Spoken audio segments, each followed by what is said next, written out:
ഓരോ ദിവസവും സംസ്ഥാനത്തിന്റെ പല ഭാഗങ്ങളിൽ നിന്ന് തെരുവുനായ ആക്രമണത്തെക്കുറിച്ചുള്ള വാർത്തകൾ വന്നുകൊണ്ടിരിക്കുകയാണ്. ഇന്നിപ്പോൾ കോടതി നിർദ്ദേശം പരിശോധിക്കുകയാണെങ്കിൽ പൊതു ഇടങ്ങളിൽ തെരുവുനായകളെ മാറ്റാൻ ഉള്ള നിർദ്ദേശം നൽകിയിട്ടുണ്ട്. അതുപോലെ തന്നെ പിടികൂടുന്ന തെരുവുനായകളെ വന്ധ്യംകരണത്തിന് ശേഷം ഷെൽട്ടറിലേക്ക് മാറ്റണമെന്നാണ് കോടതി പറയുന്നത്. നമുക്കറിയാം ABC പദ്ധതിയൊക്കെ ഉണ്ട്, ABC സെന്ററുകളൊക്കെ സംസ്ഥാനത്ത് പലയിടങ്ങളിലുമുണ്ട്.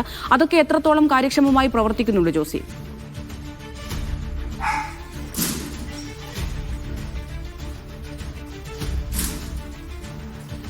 അമൃത, സംസ്ഥാനത്ത് തെരുവുനായ ആക്രമണങ്ങൾ ഉണ്ടാകുന്ന സമയത്ത് എപ്പോഴും ചർച്ച ചെയ്യപ്പെടുന്ന വിഷയമാണ് ഈ തെരുവുനായയുടെ പ്രജനന നിയന്ത്രണവുമായി ബന്ധപ്പെട്ടുകൊണ്ടുള്ള കാര്യങ്ങൾ. അതിലേറ്റവും പ്രധാനപ്പെട്ട സർക്കാർ സംവിധാനത്തിൽ തന്നെ പ്രവർത്തിക്കുന്ന മൃഗസംരക്ഷണ വകുപ്പിന്റെ കീഴിലുള്ള ഈ ഇത്തരത്തിൽ ABC സെന്ററുകളാണ്. ഞാനിപ്പോൾ നിൽക്കുന്നത് കോട്ടയത്തെ ABC സെന്ററിലാണ്. ഇത് കഴിഞ്ഞ ഏതാനും മാസം മുമ്പ് വരെ പ്രവർത്തിച്ചിരുന്നില്ല കാര്യക്ഷമമായി. ജൂൺ 28 വരെ ഇതിന്റെ പ്രവർത്തനം നിലച്ചിരുന്നു. പിന്നീട് വീണ്ടും പുനരാരംഭിക്കുകയാണ്. പലയിടത്തും സംസ്ഥാനത്ത് ഇത്തരത്തിലുള്ള ഒരു പ്രതിസന്ധി ഇപ്പോഴും നിലനിൽക്കുന്നുണ്ട്. പക്ഷേ ഇപ്പോൾ കോട്ടയത്തെ സെന്റർ വളരെ മെച്ചപ്പെട്ട രീതിയിൽ പ്രവർത്തിക്കുന്നുണ്ട്. ഇപ്പോൾ നമുക്ക് ദൃശ്യങ്ങൾ തന്നെ കാണാം. ഇവിടെ ദിവസവും 10 കേസുകൾ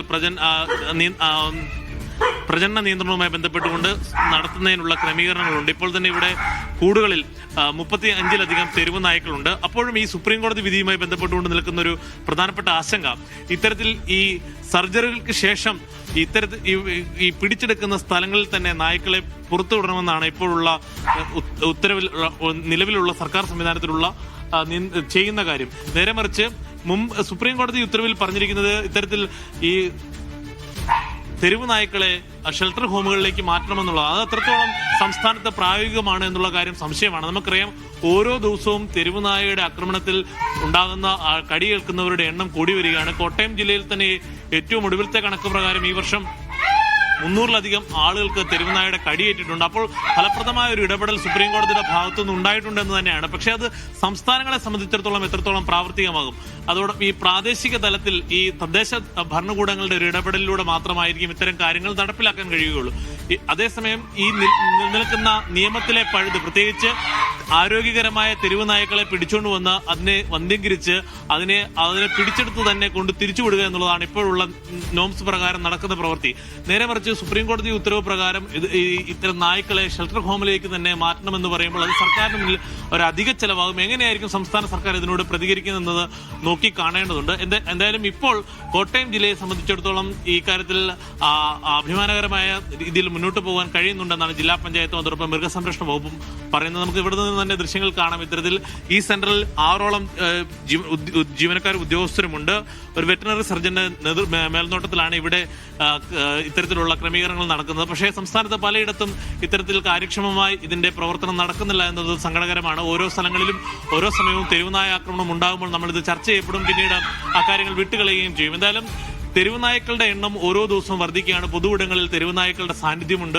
കുഞ്ഞുങ്ങളെ അടക്കം കടിക്കുന്ന CCTV ദൃശ്യങ്ങൾ, സ്കൂളിൽ പോകുന്ന കുട്ടികളെയും അതോടൊപ്പം പാർക്കിലും പൊതു ഇടങ്ങളിലും ഇരിക്കുന്ന കുട്ടികളെയും സ്ത്രീകളെയും അടക്കം തെരുവുനായ്ക്കൾ ആക്രമിക്കുന്ന സംഭവം ഇന്ന് മാവേലിക്കരയിൽ ഉണ്ടായ സംഭവം നമുക്ക് മുന്നിലുണ്ട്. KSEB ഓഫീസിലെ 2 ഉദ്യോഗസ്ഥരെയാണ് തെരുവുനായ ആക്രമണത്തിൽ അവർക്ക് പരിക്കേറ്റത്. ഒരു വിദ്യാർത്ഥിക്കും പരിക്കേറ്റുണ്ട്. ഇതുവരെയും ആ നായ മാവേലിക്കരയിൽ പിടികൂടുവാൻ കഴിഞ്ഞിട്ടില്ല. അത്തരത്തിലുള്ള ആശങ്കകൾ നിലനിൽക്കുമ്പോഴാണ് ആശ്വാസകരമായുള്ള ഈ സുപ്രീം കോടതി വിധി. എന്തായാലും ഈ 8 ആഴ്ചയ്ക്കുള്ളിൽ സംസ്ഥാന സർക്കാരുകൾ ഇതിന് മറുപടി നൽകേണ്ടതുണ്ട്. അപ്പോൾ എങ്ങനെയായിരിക്കും സംസ്ഥാന സർക്കാർ ഇത് സംബന്ധിച്ചുള്ളൊരു വിശദീകരണം നൽകുക എന്നതാണ് ഇനി നോക്കിക്കാണേണ്ടത്.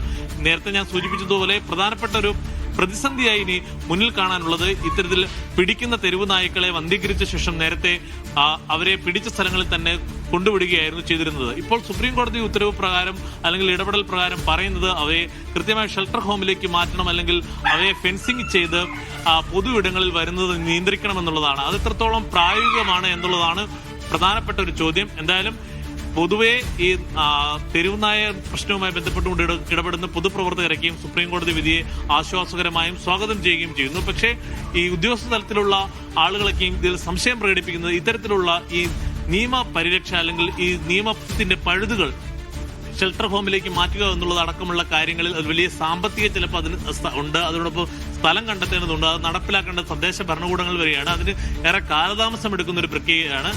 അതിനൊക്കെയുള്ള കാര്യങ്ങൾ മുൻനിർത്തിയുള്ള ഒരു മറുപടിയായിരിക്കും സംസ്ഥാന സർക്കാർ മറുപടിയായി നൽകുക. എന്തായാലും അതൊരു വിദഗ്ധ വിദഗ്ധരുടെ മേൽനോട്ടത്തിൽ അത് ചർച്ച ചെയ്യപ്പെട്ട ശേഷമായിരിക്കും കൊണ്ടുപോകുക. എന്തായാലും സംസ്ഥാനത്തെ ഇപ്പോൾ കോട്ടയത്ത് നിന്ന് ഞാൻ റിപ്പോർട്ട് ചെയ്തത് ഇവിടുത്തെ സെന്ററിന്റെ പ്രവർത്തനം മികച്ചതെന്ന നിലയിൽ നമുക്ക് പറയുമ്പോഴും മറ്റ് ജില്ലകളിലും മറ്റിടങ്ങളിലും അത്തരത്തിലല്ല കാര്യങ്ങൾ. പലയിടത്തും ABC സെന്ററുകൾ പ്രവർത്തിക്കുന്നില്ല എന്നുള്ളത് യാഥാർത്ഥ്യമാണ്.